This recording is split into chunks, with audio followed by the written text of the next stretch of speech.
بعض لوگوں کو دیکھا گیا ہے کہ درود شریف تو بہت کثرت کے ساتھ پڑھتے ہیں، لیکن فرض نماز کی طرف بالکل توجہ نہیں دی جاتی، اور ان کا کہنا یہ ہے کہ ہمارے لیے درود شریف ہی کافی ہے۔ تو کیا یہ ان کا طریقہ درست ہے؟ بات یہ ہے کہ دین کے معاملے میں ہم اپنی مرضی سے کوئی تبدیلی نہیں کر سکتے، یا دین کے مفہوم ہم خود متعین نہیں کر سکتے۔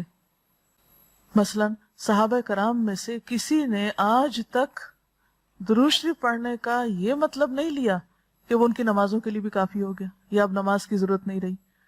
نماز تو فرض ہے، سب سے پہلا حساب قیامت کے دن نماز ہی کا ہوگا۔ حقوق اللہ میں سے سب سے پہلا حق نماز ہے،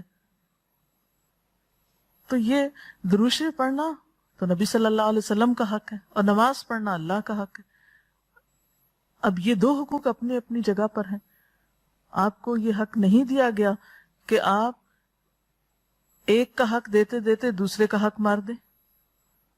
لہٰذا یہ کہنا بالکل درست نہیں کہ درود شریف نماز کی جگہ پر بھی کافی ہے، یا نماز کی اب ضرورت نہیں رہی، صرف درود شریف ہی کافی ہے، یہ پھر حد سے بڑھنا ہوگا، اعتدال سے نکلنے کی بات ہے۔ تو ہمارا دین ہمیں اعتدال سکھاتا ہے، ہر چیز اپنے مقام پر ہی خوبصورت ہوتی ہے۔